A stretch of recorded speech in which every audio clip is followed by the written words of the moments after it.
வாழ்க வளமுடன். ஓம் நமச்சிவாய. அனைத்து தமிழ் உள்ளங்களுக்கும் வணக்கம்.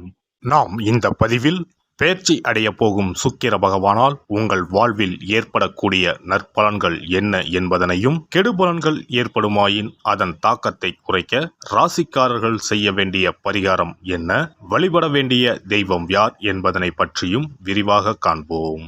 இந்த சுக்கிர பெயர்ச்சியால் உங்கள் வாழ்வில் வளமும் நலமும் செல்வ செழிப்பும் பெற்று வாழ்வில் உயரிய நிலையை அடைய எல்லாம் வல்ல இறைவனை உளமாற வேண்டி விரும்பி கேட்டுக்கொள்கிறேன். நிகழும் ஸ்ரீ மங்களகரமான சோபகிருது ஆண்டு தமிழ் மாதம் மாசி 25ஆம் தேதி, ஆங்கில மாதம் மார்ச் 8ஆம் தேதி அன்று மகர ராசியில் இருந்து கும்பராசிக்கு இடப்பெயர்ச்சி அடைகிறார் சுக்கிர பகவான். ஏற்கனவே கும்பத்தில் அமர்ந்துள்ள சனியுடன் இணைகிறார் சுக்கிர பகவான். 30 ஆண்டுகளுக்கு பிறகு கும்பத்தில் சனி சுக்கிரன் கூட்டணி சேரப்போகிறது. அதே போல மார்ச் 15ஆம் தேதி செவ்வாய் பகவான் கும்பராசியில் இணைகின்றார். 75 ஆண்டுகளுக்கு பிறகு சனி பகவான், சுக்கிர பகவான், செவ்வாய் பகவான் ஒன்று சேர்கின்றனர். வெவ்வேறான குணாதிசயம் கொண்ட இவர்கள் உங்கள் வாழ்வில் பல மாற்றங்களை கொண்டு வரப்போகின்றனர். சனி பகவானை ராசி அதிபதியாக கொண்ட மகர ராசி அன்பர்களே, பேச்சாலே காரியத்தை சாதிக்கும் வெகுளித்தனமான வெள்ளை மனம் கொண்ட உங்களுக்கு சுக்கிர பகவான் ராசியில் இருந்து இடப்பெயர்ச்சி ஆகி 2வது வீட்டில் பயணம் செய்ய போகிறார். தனஸ்தானத்தில் சனி பகவானோடு சேர்ந்து பயணம் செய்ய போவதால் பண வருமானம் அதிகரிக்கும், காதல் உணர்வுகள் அதிகரிக்கும், விலை உயர்ந்த நகைகள் வாங்குவீர்கள், சுப நிகழ்ச்சிகள் நடைபெறும். சுக்கிர ஆதரவு முழுமையாக உள்ள இந்த காலகட்டத்தில் உங்கள் இஷ்ட பெண் தெய்வத்தின் பெயரை உச்சரித்து கொண்டே இருங்கள். பணம் சேர்ந்து கொண்டே இருக்கும். சாதகமான பலன் அதிகமாகவே கிடைக்கும். பெயர், புகழ், அந்தஸ்து உச்சிக்கே செல்லும். பேச்சின் மூலமாகவே வருமானம் வரும் காலகட்டம் இதுவாகும். குடும்பத்தின் தேவைகளை பூர்த்தி செய்வீர்கள். குடும்பத்தில் மகிழ்ச்சி அதிக அளவில் இருக்கும். கல்யாண வயதில் உள்ளவர்களுக்கு திருமணம் நடைபெறும். திருமணம் ஆனவர்களுக்கு குழந்தை பேறு உண்டாகும். கட்டிலும் தொட்டிலும் ஆடப்போகும் காலகட்டம் இதுவாகும். வளகாப்பு போன்ற சுப நிகழ்ச்சிகள் நடைபெறும். காதலில் வயப்பட்டோருக்கு காதலில் ஒன்று சேர்வீர்கள். பிரிந்த உறவுகள் ஒன்று சேரும். உரிய பரிகாரத்தை இப்போது செய்யுங்கள். தக்க பலனை அளிப்பார் சுக்கராச்சாரியார். தொழில் வருமானத்தை பொறுத்தவரை சிறப்பாகவே இருக்கும். குடும்பத்தோடு சேர்ந்து தொழில் செய்ய விரும்புவோர் இந்த காலகட்டத்தில் ஆரம்பிக்கலாம். சிறு தொழில் தொடங்க விரும்புவோர் அரசாங்க உதவிகள், பேங்க் லோன் எதிர்பார்ப்பவருக்கு இப்போது கிடைக்கும் வாய்ப்பு உள்ளது. தொழில் தொடங்கியவர்களுக்கு நல்ல வருமானமும் லாபமும் கிடைக்கும் அற்புதமான காலகட்டமாகும். பட்ட கடனை அடைக்கும் சிறப்பான நேரம் இதுவாகும். நீங்கள் பட்ட அசிங்கத்தில் இருந்து வெளிவந்து தலைநிமிர்ந்து வாழும் காலம் நேரம் நெருங்கி வந்துவிட்டது. இனி நீங்கள் தொட்டதெல்லாம் வெற்றியடையும். இழந்த மன நிம்மதியை மீண்டும் பெற்று நீண்ட நாட்களுக்கு பிறகு ஆழ்ந்த உறக்கம் கிடைக்கும். பணிபுரிவோருக்கு பணிபுரியும் இடத்தில் இருந்த போட்டி பொறாமைகள் குறையும். சக ஊழியர்களின் ஒத்துழைப்பு கிடைக்கும். மேல் அதிகாரிகள் உங்களின் திறமையை அங்கீகரிப்பர். மருத்துவ செலவுகள் குறையும். பெற்றோரின் உடல்நிலை சீராகும். இதுவரை தொல்லை தந்து வந்த பாதிப்புகள் குறைந்து உடல்நிலை சீராகும். மாணவர்கள் கல்வியில் சிறந்து விளங்குவர். போட்டிகளில் கலந்து கொண்டு வெற்றியும் அடைவர்.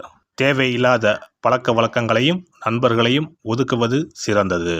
உடல் ஆரோக்கியத்தில் சற்று கவனம் செலுத்தவும். நட்சத்திர பலன்கள். உத்திராடம் 2, 3, 4ஆம் பாதங்கள். சுக்கிரனின் ஆதரவால் நல்ல பெயர் வாங்குவீர்கள். மூலதனத்திற்கு தேவையான பணம் வந்து குவியும். எதிரிகள் வகையில் சற்று கவனமுடன் செயல்படவும்.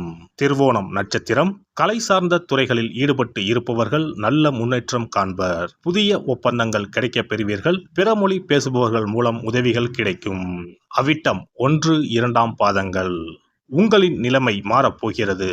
நீங்கள் விரும்பியதை கேட்டு பெற்றுக்கொள்ளலாம். வேலை இல்லாதவர்களுக்கு வேலை கிடைக்கும். கன்சல்டன்சி துறைகளில் வேலை செய்பவர்கள் தகுந்த முன்னேற்றம் கிடைக்கும். பள்ளி கல்லூரிகளில் பணிபுரிவர்களும் நற்பலன்களை பெறுவார்கள். பதவி உயர்வு கிடைக்கும். பிரத்யங்கரா தேவியை வணங்கி வர எதிர்ப்புகள் அகலும். துன்பங்கள் நீங்கும். ஒருவரின் ஜாதகத்தின்படி சுக்கிரன் சிறப்பாக அமைந்திருந்தால் பொருள் வசதிகள், திருமண வாழ்க்கை, ஆற்றல், அழகு மற்றும் காதல் விவகாரங்களில் இனிமை போன்றவை தரும். ரிஷபம் மற்றும் துலாம் ராசி அதிபதியான சுக்கிரன் மீன ராசியில் உச்சம் பெற்றும் கன்னி ராசியில் நீச்சமும் பெறுவார். சுக்கிர பகவான் மோசமான நிலையில் அமர்ந்திருந்தால் வாழ்க்கையில் பல சிக்கல்களை எதிர்கொள்ள வேண்டியிருக்கும். சில அமைப்புகள் வறுமைக்கு வழிவகுக்கும். மோசமாக அமைந்த சுக்கிரனால் திருமண வாழ்க்கையில் பிளவு ஏற்படலாம். குழந்தை பேற்றுக்கான திறன் குறையும். சுக்கிர வழிபாடும் மகாலட்சுமி ஆராதனையும் செய்து வர சொந்த வீடு அமைவது நிச்சயம். சுபிட்சம் கிடைப்பது உறுதி. மகாலட்சுமி தாயாரை வணங்கி வந்தால் சுக்கிர யோகம் கிடைக்கப் பெறலாம். இல்லத்தில் சுபிட்சம் நிறைந்திருக்கும். பணம் இல்லாமலே வங்கி முதலான கடனை கொண்டு வீடு கட்டும் யோகமும் பலருக்கு உண்டு. அதேபோல் பணம் காசுக்கு குறைவே இல்லை என்று இருப்பவர்களுக்கு சொந்தமாக ஒரு வீடு கட்ட ஆசை இருந்தாலும் யோகம் அமையாமல் தள்ளி போவதும் உண்டு. சொந்த வீடு எனும் யோகத்தை தந்தருள்பவர்தான் வாஸ்து பகவான். பொதுவாகவே கட்டிடக்காரன் என்று சுக்கிர பகவானை சொல்லுவார்கள். சுக்கிர யோகம் ஒருவருக்கு வந்துவிட்டால் சகல சம்பத்துக்களும் கிடைப்பதற்கான வழிவகைகள் அமைந்துவிடும். சுக போகங்களுக்கு அதிபதியாக திகழ்பவர் சுக்கிர பகவான். வெள்ளிக்கிழமைகளிலும் ஞாயிற்றுக்கிழமைகளிலும் நவகிரகத்தில் உள்ள சுக்கிர பகவானுக்கு தீபமேற்றி 9 முறை நவகிரகத்தை வலம் வந்து வேண்டி வந்தால் சுகபோக வாழ்க்கையை தந்தருள்வார் சுக்கிர பகவான். ஒருவருடைய ஜாதகத்தில் சுக்கிர பகவான் உச்சமாக இருந்தால் இந்திரலோகத்துக்கு இணையான மிக பிரம்மாண்டமான வீடு அமையும் என்பது ஐதீகம். சுக்கிர பகவானையும் மகாலட்சுமி தாயாரையும் உரிய ஸ்லோகங்கள் சொல்லி தொடர்ந்து வேண்டி வந்தால் வீடுமனை யோகம் நிச்சயம் அமையும் என்கிறது சாஸ்திரம். வெள்ளிக்கிழமை என்பதை சுக்கிர வாரம் என்று சொல்லுவார்கள். வெள்ளிக்கிழமைகளில் காலையும் மாலையும் விளக்கேற்றி சுக்கிர ஸ்லோகம் சொல்லியும் ஸ்ரீ மகாலட்சுமி சோஸ்திரம் பாராயணம் செய்தும் வர வேண்டும். ஸ்ரீ கனகதாரா சோஸ்திரம் பாராயணம் சொல்லியும் மகாலட்சுமி அஷ்டோத்திரம் சொல்லியும் வேண்டிக் கொள்ளலாம். அருகில் உள்ள ஆலயத்திற்கு சென்று நவக்கிரகத்தில் உள்ள சுக்கிர பகவானை மனதார வேண்டிக் கொண்டு 9 முறை சுற்றி வந்து பிரார்த்தனைகள் மேற்கொள்ள வேண்டும். அதேபோல் பெருமாள் கோவிலுக்கு சென்று மகாலட்சுமி தாயாருக்கு வெண்மை நிற மலர்கள் சார்த்தி லட்சுமி அஷ்டோத்திரம் கனகதாரா சோஸ்திரமும் ஜபித்து பிரார்த்தனைகளை தாயாரிடம் வைத்து வேண்டி வழிபட வேண்டும். வேண்டியதையெல்லாம் தருவார் தாயார். மகாலட்சுமி தாயாரை வணங்கி வந்தால் சுக்கிர யோகம் கிடைக்கப் பெறலாம். இல்லத்தில் சுபிட்சம் நிறைந்திருக்கும். புது வீடு பால் காய்ச்சும் யோகமும் உண்டாகும். ஜாதகத்தில் சுக்கிரன் வலுவாக இல்லையெனில் வெள்ளிக்கிழமைகளில் சுக்கிர பகவானுக்கு மிகவும் விருப்பமான வெள்ளை அல்லது இளஞ்சிகப்பு ஆடைகளை அணிய வேண்டும். இதனால் சுக்கிரனின் தீங்கு புலன் குறையும்.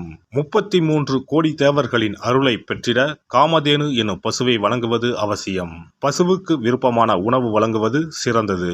வெள்ளிக்கிழமைகளில் வெள்ளை பசுவுக்கு உணவளிப்பதால் சுக்கிர பகவானின் அருட்கடாட்சத்தை பெறலாம். பசுவுக்கு உணவளித்து வருவதால் சுக்கிரனின் பலம் அதிகரிக்க தொடங்கும். இந்து சமயத்தின் மிக புனிதமானதாக தான தர்மம் பார்க்கப்படுகிறது. சுக்கிரனின் அருள் பெற வெள்ளிக்கிழமைகளில் கோவிலுக்கு சென்று வழிபட்டு வருவது நல்லது. உங்களால் முடிந்த அளவுக்கு தான தர்மங்கள், அன்னதானம், நன்கொடைகள் வழங்குவது மிக நல்லது. எல்லாம் வல்ல இறையருளால் நீங்களும் உங்கள் அன்பு குடும்பமும் உடல் நலம், நீலாயுள், நிறை செல்வம், உயர் புகழ், மெய்ஞானம் ஓங்கி வாழ்க வளமுடன். இந்த வீடியோ பதிவு உங்களுக்கு பிடித்திருந்தால் லைக் பண்ணுங்க, கமெண்ட் பண்ணுங்க, ஷேர் பண்ணுங்க. மறக்காம சப்ஸ்கிரைப் பண்ணுங்க. பக்கத்துல இருக்கிற பெல் பட்டனை கிளிக் பண்ணுங்க. நன்றி, வணக்கம். ஓம் நமச்சிவாய. சிவாய நம.